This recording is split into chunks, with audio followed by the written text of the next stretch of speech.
The season of Advent, as it evolved in the church, put a spotlight on the idea of the Day of Judgment. In the Gospel, according to Mark, last week we heard part of what's called the Little Apocalypse. It's a kind of foreshadowing that would grow in the early church into the strange and archetypal and deeply mythological book of Revelation that in turn unfolded a view of the end times. The end times, the end of the world, the Day of Judgment were a part of Messianic thinking before the time of Jesus. And Jesus didn't quite fit in with those images, and yet fairly soon after those images came back, connected with a prophesied second coming. So the Day of Judgment remained as a point of speculation. The just would be rewarded, and the wicked would be punished. It was kind of the full culmination of 500 years of Jewish thinking around the Messiah and speculation about the end times that tried to square an obviously unrighteous world with the belief in an all-knowing, all-loving, and all-powerful God. Basically the problem of evil. The idea of judgment, divine judgment, penalty and reward, eternal in extent, took on a prominence in the church and reoccurred at various times beyond its actual use in Scripture and its importance for theological thinking. I think that may have happened, certainly on a popular level, because that idea of the Day of Judgment expresses what may be a basic function of human psychology. Julius Caesar said all Gaul is divided into three parts. Sigmund Freud said so are we. The way that Freud put it, there are three centers of energy, centers of authority, three foci within our mind that influence us greatly.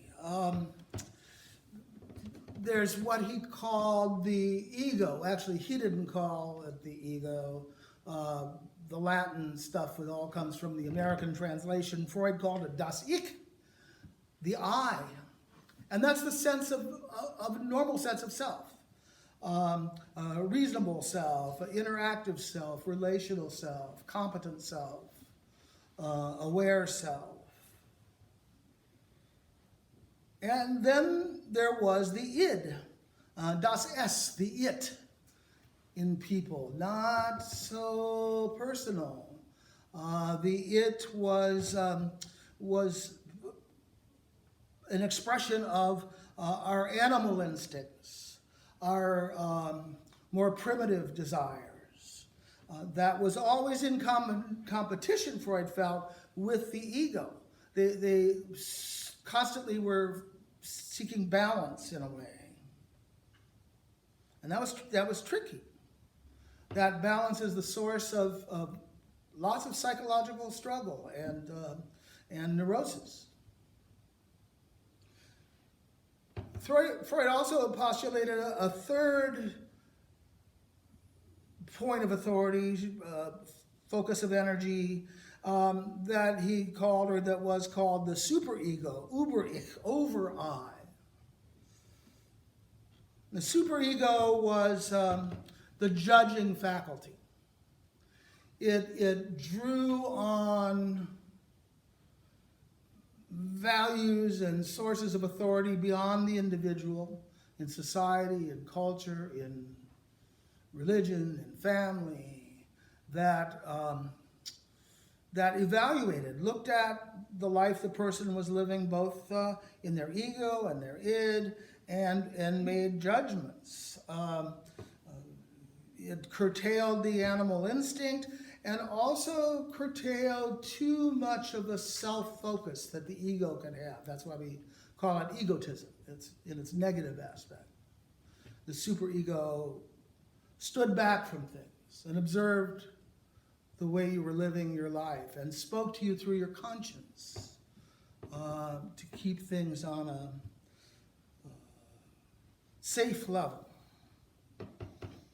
Which are the sheep, which are the goats? Who are the sinners, who are the saints? Who is going to be saved and who isn't? That's the superego. I was thinking about that, looking back on my own experience of growing up and experiences of judgment, and I realized that I was very troubled during much of my life by an overcritical superego. I viscerally hated the experience of judgment and the shame or potential shame that it brought with it. And I did whatever I could to stay out of that place.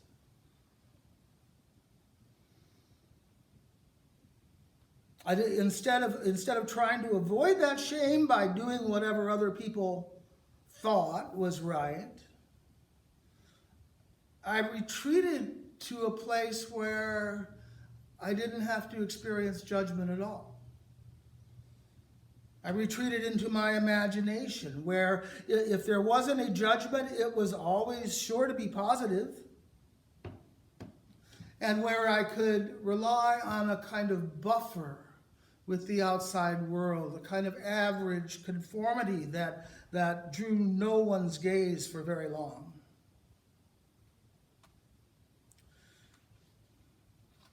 Maybe this pandemic year allowed me some distance and capacity for psychological reflection, I don't know, but I realize that aspect of my early and middle life was quite strange.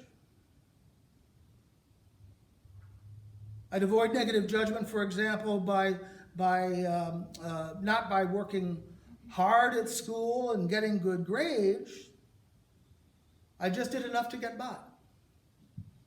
And I always did it quickly, no matter how much time I had left. I didn't leave things to the end to cram for it. I'd do it just as quickly as soon as I got the assignment and then leave it. Even if the chance of praise was pretty high, the anxiety of just being judged was too high to even try.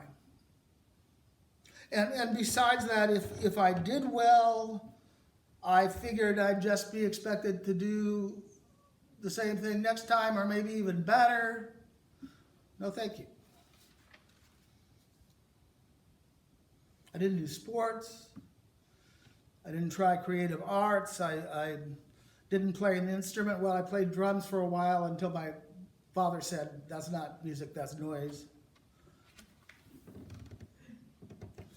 I was pretty lucky that the family went to the Episcopal Church, because Episcopalians tended to find judgment and sin sort of impolite.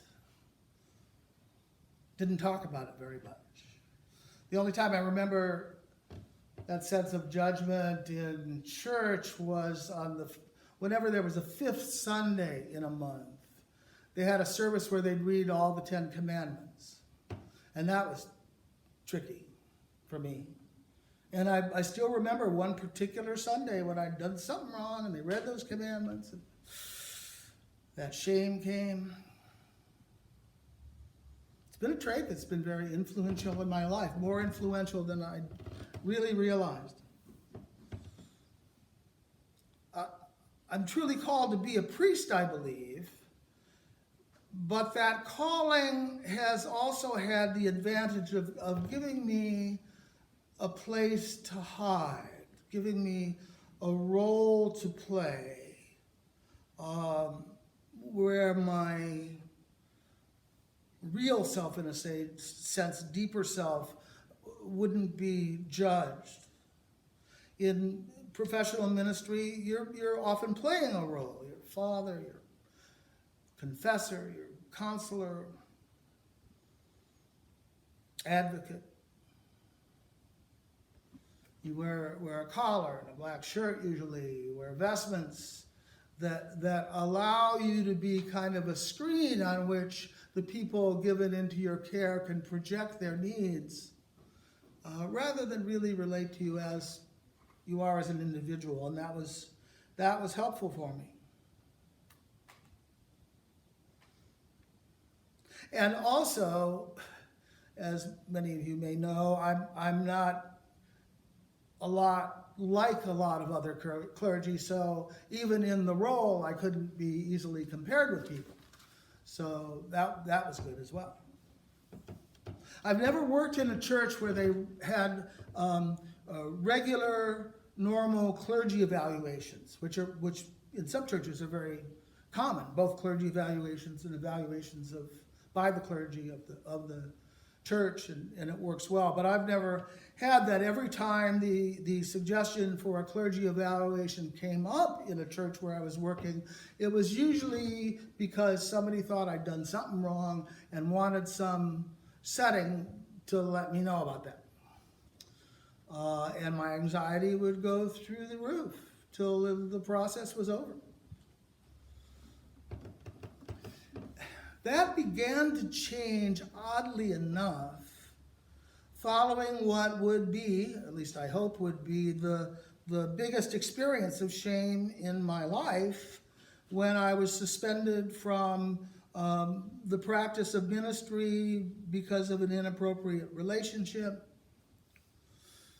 A relationship, of course, that in my imagination was just fine. So when I was suspended, I went to work for Interim Incorporated, a Monterey County nonprofit organization that provides housing and rehabilitation services for indigent county residents who have serious mental illness, or at least a diagnosis of a serious mental illness. And over my 6 years with Interim, at various times, at various sites, I worked as a counselor and as an assistant program director, as a day program director. And working for Interim was very different than working for the church in many ways, but it had a quite different process of evaluation. In the church, with both vestries or the diocese, it had always been a kind of gotcha thing, where what I was doing wrong was pointed out, and then I was told how to do it right, and another evaluation was set up for the future. But at Interim, evaluations were very frequent. You had weekly supervisions that kind of were ongoing evaluations with your supervisor. And at Interim, they worked in such a way that they saw the word evaluate in its literal Latin meaning. It means to draw the value from. And these experiences of evaluation with your supervisor were geared toward pointing out the value of your work and what was good about it and how it helped and how it fit in.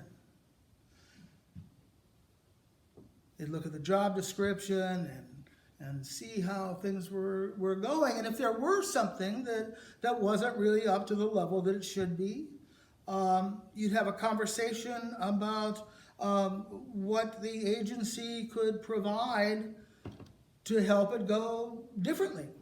Maybe a different schedule, maybe they'd get you an assistant or something, maybe they had more resources they could bring to it, other training locally or away that would help. And if it turned out that whatever that part of your job was, you didn't really like and you weren't really good at it, they'd find somebody else to do it who was really good at it and did really like it, and find you stuff to do that you did like and that you were good at, drawing the value from.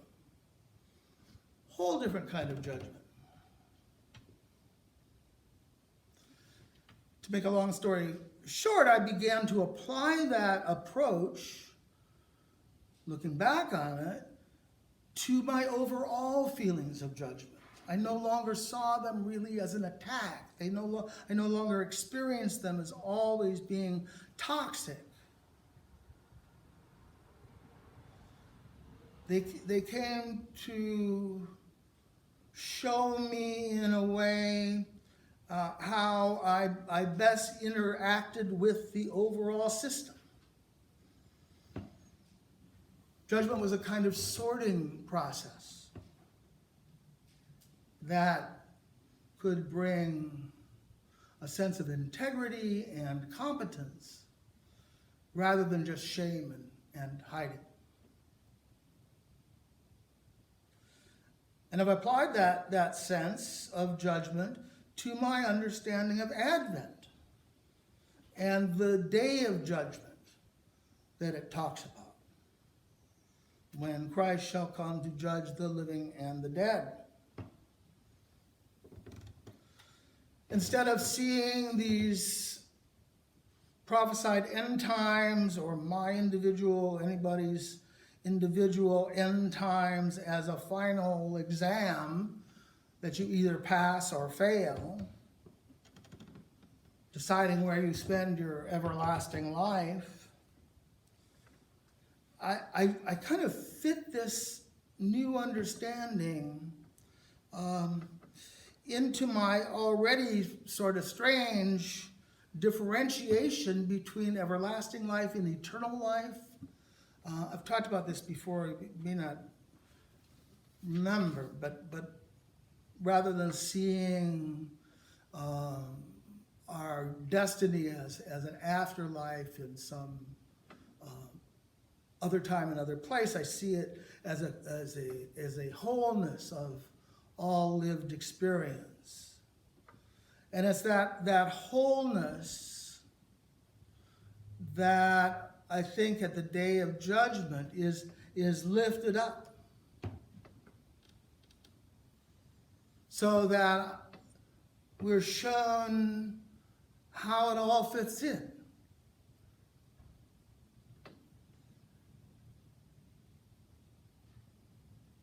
Where this part of life that really felt terrible and you thought you messed up turns out to be absolutely essential for this other part of life that felt really good and where you really made a difference. Everything in context. And when you do that, the miracles become apparent. I think in that way I will see myself finally as God created me to be, and as God has always seen me to be. No shame in that. No shame in that. Comfort, oh comfort my people, says your God. Isaiah tells us this in the reading today. And Mark today begins his telling of, as he put it, the good news of Jesus Christ. And having gone through this re-evaluation of my sense of evaluation, the transformation that it's allowed me to make,